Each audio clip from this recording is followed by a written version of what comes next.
გვინდოდა დღეს გველაპარაკა, იმიტომ რომ მეტნაკლებად წინა პოდკასტში არა. წინის წინა პოდკასტში ამერიკაზე ისაუბრეთ, შენდანათი იყავით მასპინძლები, გიორგი ხატიაშვილთან ერთად. ხო, თუ არ ვწდები ამერიკის ამბებზე?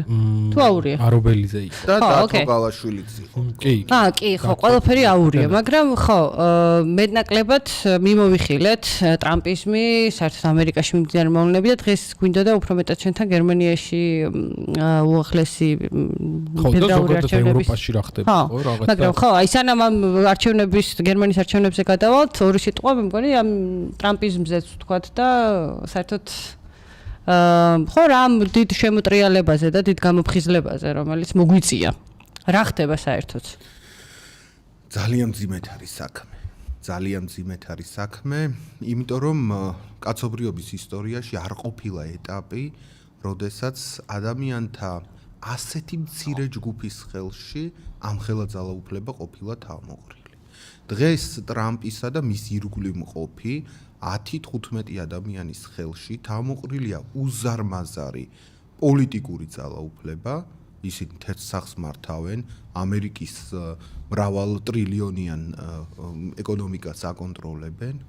მათ ხელშია თავმოყრილი უდიდესი ფინანსური ძალაუფლება, თავად ყველანი არიან მულტიმილიარდერები და დაკავშირებულნი უოლ-სტრიტთან, სხვა უოლ-სტრიტთან ან ინდუსტრიის, ადგილობრივი ინდუსტრიის მფარველ ელიტებთან, ხანდახან უოლ-სტრიტთან კონფლიქტში შედიან და ასე შემდეგ. მოკლედ, დიდი სოფლიოს უმდიდრესი ადამიანები და მარტო თვითონ კი არ აქვთ ეს პული, აი ფინანსურ ნაკადებზე აქვთ კატასტროფული გავლენა და მესამე საკითხი, რომელსაც ხაზი უნდა გაუსვათ, ისინი ფლობენ ტექნოლოგიურ ძალაუფლებასაც.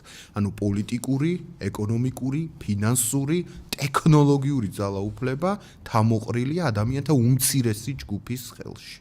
და ამ ადამიანებს დღეს აქვთ განზრახვა, რომ მთელი მსოფლიო ჩაითრიონ ახალი ტიპის ცივ ომში. ოღონდ ეს იქნება ეკონომიკური ცივი ომი, ეს იქნება ტარიფების ომი. ომი იმისთვის, რომ აი ამ ჯგუფის ხელში იყოს თავმოყრილი კიდევ უფრო მეტი ტექნოლოგიური, ფინანსური, ეკონომიკური თუ პოლიტიკური ძალაუფლება. და ჩვენ ხედავთ, როგორი სატარიფო ომები წამოიწყო დონალდ ტრამპმა კანადასთან, უერთგულეს მეზობელთან, უერთგულეს მოკავშირესთან, არაჩვეულებრივ ქვეყანასთან, ხომ, რომელსაც ამერიკისთვის არასდროს არ უღალატია. და მართლა კეთილმეზობლობის უმაღლესი კულტურა შექმნა შეერთებულმა შტატებმა და კანადამ. აი მათ შორის რა ის არის დაძაბულობა დღეს, ხომ? რას აკეთებს დონალდ ტრამპი? დონალდ ტრამპის და მასკის და სხვების ამოცანაა, რომ თქვათ ევროპაშიც ყველა ქვეყანაში გაჩნდეს პატარა ტრამპი, მინი ტრამპი, რომ მათ იქ გამოუთხარონ ძირი ევროპის ერთიანობის იდეას, გამოუთხარონ ძირი იმის შესაძლებლობას, რომ 500 მილიონიანი ევროკავშირის ბაზარი შეკრული წარსდგეს აი ამ სატარიფო ომში. დაშლილი ევროპა, მინი ტრამპებით გაჯერებული ევროპა უკვე აღარ არის ერთიანი აქტორი აი ამ სატარიფო ომში და მისი დაშლა ხდება, ხო? და კიდევ ერთი ნიშანი, რომ აი ეს ტრამპის ადმინისტრაცია არის ადმინისტრაცია, რომელიც არცეთ იდეალს აღარ აღიარებს, ხო? აღიარებს მხოლოდ ძალას.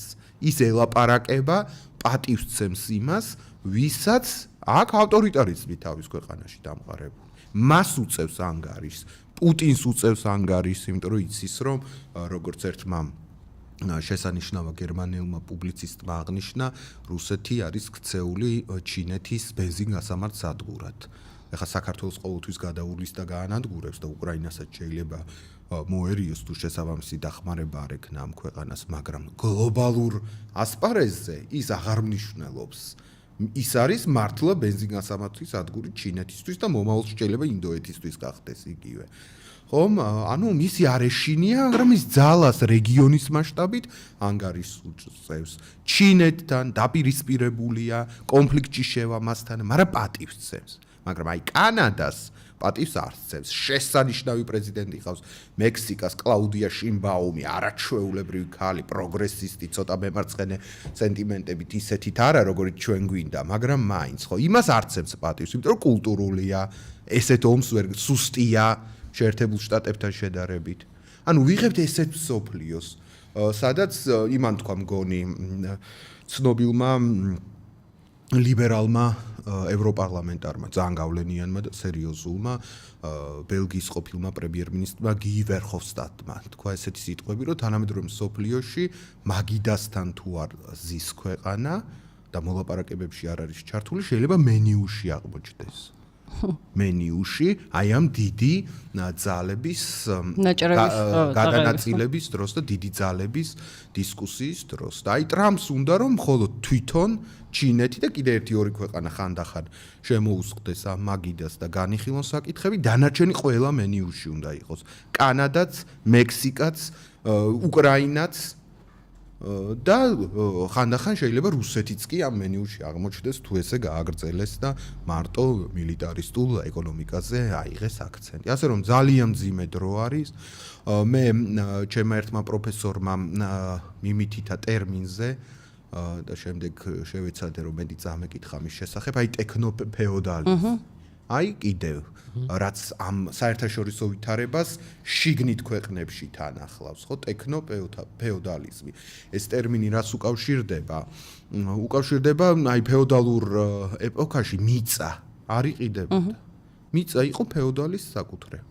და შენ ვალდებული იყავი ნებისმიერ შემთხვევაში იმ ფეოდალთან მისული. და უხდიდი რენტას, ხო? უხდიდი რენტას, თამაშის წესები არ იცვლებოდა. აი დღეს ტექნოფეოდალიზმი რას ნიშნავს, რომ რაც არ უნდა გააკეთოს, საითაც არ უნდა წახვიდე, ისე ვითარდება ეს ეკონომიკა, რომ ბოლოს მაინც გჭირდება Google, Musk-ი, Bezos-ი, ეს მარკ ცუკერბერგი. ისინი არაფერს არ გაყიდიან. არაფერს არ დაგითმობენ. შენ შეიძლება ბევრი ფულიც იშოვო, მაგრამ იმ ფულსაც ნულოვანი ფასი არ ექნება თუ რენტა არ გადაუხადე ამ ტექნოლოგიებს. აი ამ ტიპის ვითარება იქმნება თვითონ ქვეყნების შიგნით. რეალურად მათ არ ჭირდებათ არაფრის წარმოება, აი ნუ უბრალოდ მთლიანად წარმოება ამ ტექნოლოგიების სჭირდებათ და განვითარება და იქ ხელოვნური ინტელექტი და ასე შემდეგ, მაგრამ მათ არ ჭირდებათ არაფრის გაყიდვა. მარტო მათგან უნდა იყიდოს თელმა დანარჩენ და მათი ალგორითმი დომინირებს მთელ დანარჩენ წარმოებაზე, ხო? თელ დანარჩენ წარმოებაზე დომინირებს კი არა, წარმოება შეუძლებელი იქნება მათი ალგორითმის და მათი ტექნოლოგიის გარეშე. როგორც შუა საუკუნეებში მიწის გარეშე ვერაფერს ვერ გააკეთებდი. მიწას თუ არ იმ მიწაზე რენტას თუ არ მოიპოვებდი, მიწას თუ ვერ იქირავებდი, აზრი არ ქონდა, ხო, ეკონომიკურ აქტიურობას, იმიტომ რომ მარტო ამ იმაზე იყო შექმნილი. რაღაც გამონაკლისები იყო, მაგრამ მთავარ დონეზე, მთავარი დინების დონეზე ესე იყოს. ასე რომ ძალიან მძიმე ვითარება, რაც მთავარია, აი ამ აღლუმს, ულტრამემარჯვენე ძალების აღლუმს, ტრამპიზმის აღლუმს არ ყავს მობილიზებული და ძლიერი მოწინააღმდეგეები. აი ამერიკის დემოკრატიული პარტია სასაცილოა. სასაცილო დეზორგანიზებული, დემორალიზებული, თემებს ვერ არჩევენ ნორმალურად, ლიდერი ნორმალური არ ყავთ. 83 წლის ბერნი სანდერსის იმედად არის დღეს ამხელა ქვეყანა, ხო? რომელიც ნაგავში გადააგდეს რამოდენიმე წლის წინ, ხო? და ეხლაც გადააგდებდნენ სიამოვნებით რომ მიუშვა, ხო? მეტი არაფერი არ აქვს. ევროპაშიც როგორ ხდება, მოდის ეს ამხელა ძალაუფლება, ამხელა ეს ტრამპიზმის იდეა, ხო, გამოძახილი აქვს ევროპაში სხვადასხვა ფორმით, იზრდება ეს ულტრამემარჯვენე ძალების გავლენა და მოწინააღმდეგე მხარესაც არის სრული ფრაგმენტაცია, დაშლა, პროფილს კარგავენ, ესე იგი ტრადიციული პოლიტიკური პარტიები და ასე. აი მენიუში რო არ მოხდნენ ევროპელები, როგორც შენ თქვი, რა უნდა გააკეთონ დღეს რა, ძალიან კარგი შეკითხვაა, ძალიან კარგი შეკითხვა. მე სადღაც თქვი ერთგან ეს რაღაცა ძალიან გაპაფსავებული ის გამოვიყენე გამოთქმა. კროსვორდებში მხდებოდა ხოლმე ადრე, რომ აი იეროგლიფი ჩინურად კრიზისის ამსახველი იეროგლიფი თან ნიშნავს უბედურებასაც და განსაცდელსაც და თან ნიშნავს შანსსაც. ხო, აი ეგეთ ვითარებაში ვართ ჩვენ, ხო, კრიზისი კი არის, მაგრამ ამ კრიზისთან ახლავს ეს უბედურება და საშინელებაც, რაზეც ვისაუბრე, მაგრამ არის თან შანსი. რა არის ეს შანსი? ხო? აი დღეს ქართული ოცნება ხშირად საუბრობს სუვერენიტეტზე და ასე შემდეგ. ამ თემაზე ევროპაშიც საუბრობენ ძალიან ბევრს. ულტრამემარჯვენებიც, მაგრამ სერიოზული ხალხიც საუბრობს ამ თემაზე. ოღონდ ისინი საუბრობენ არა მხოლოდ ცალკეული ქვეყნების სუვერენიტეტზე, არამედ საუბრობენ ევროპის სუვერენიტეტზე. რას ნიშნავს ევროპის სუვერენიტეტი? ევროპის სუვერენიტეტი ნიშნავს იმას, რომ ევროპა რჩება მარტო. ის ვეღარ იქნება შეერთებულ შტატებზე და ნატოზე დამოკიდებული. ამ მარტო დარჩენის კვალობაზე იმისთვის რომ გადარჩეს, იმისთვის რომ გავლენა ქონდეს სოფლიოში მიმდინარე მოვლენებზე, მას აქვს ერთადერთი გამოსავალი. ის უნდა იქცეს ერთიან დამოუკიდებელ გეოპოლიტიკურ აქტორად და მოთამაშედ. ამისთვის რა არის საჭირო? ბევრი რამ არის საჭირო, ამაზე პრეზიდენტ მაკრონსაც უსაუბრია, სხვათა შორის ძალიან ბევრი მიმართულებით არასერიოზული კაცია პრეზიდენტი მაკრონი, მე რომ ამბობ აქედან ცოტა სასაცილოა, მაგრამ კი ბატონო, არასერიოზული კაცია, ოლაფ შოლციც ძალიან სუსტი კანცლერი აღმოჩნდა საბოლოო ჯამში, მაგრამ ევროპაზე ფიქრის დროს მე მგონია რომ ამ ორივე ლიდერს ძალიან სწორი მიმართულება ჰქონდათ. კერძოდ რას ფიქრობდნენ ისინი, რომ ევროკავშირის რეფორმაა საჭირო, ეს უფრო მეტად დაკავშირება ხალხთან, უფრო მეტი არჩევნების ჩატარება, უფრო ძლიერი საგარეო პოლიტიკის და უფრო ძლიერი და ერთიანი საგარეო პოლიტიკის გატარება. საგარეო პოლიტიკის და უსაფრთხოების საკითხებზე რეფორმირება ამ კონსენსუსის წესით, რომ უნგრეთმა არ ჩაგიგდოს შავი ქვა და არ ჩააგდოს ნებისმიერი საკითხი და თქვათ 2/3-ით გადაწყვეტილების მიღება საგარეო პოლიტიკის და უსაფრთხოების საკითხებზე. ასევე ეს ორი ლიდერი საუბრობდა, ერთი კარლის უნივერსიტეტში გამოვიდა პრაღაში, მეორე სორბონაში და ეს სალექციო გამოსვლის დროს ახსენეს, განიხილეს თავიანთი ხედვები ევროპის მომავლის შესახებ და თქვეს, რომ დიახ, ევროპამ თვითონ უნდა დაიცას თავისი თავი და თავისი თავდაცვის სისტემები უნდა შექმნას და თავისი საზღვრის კონტროლი უნდა ჰქონდეს და თავისი იარაღი უნდა ჰქონდეს და ასე შემდეგ. ეხლა მე როგორც სოციალისტ ძალიან მიჭირს იარაღზე საუბარი და არ მსიამოვნებს ეს და რაღაც ახალი თავდაცვის ალიანსების შექმნაზე საუბარი, მაგრამ ესეთი ვითარება დღეს სოფლიოში. იზიარებ ამას. მეც მანდوار. სხვა გზა არ არის, ხო? ასე რომ ნახეთ, ამ კრიზისიდან შანსი ეძლევა ევროპას. ან ის გაიხდება ასე დაქუცმაცებული სივრცე, ან ევროპას გაიყოფენ აი ეს მაგიდის ირგვლივ მსხდარი პოლიტიკური ძალები, იქ ჩინეთს ბალკანეთზე ექნება გავლენა.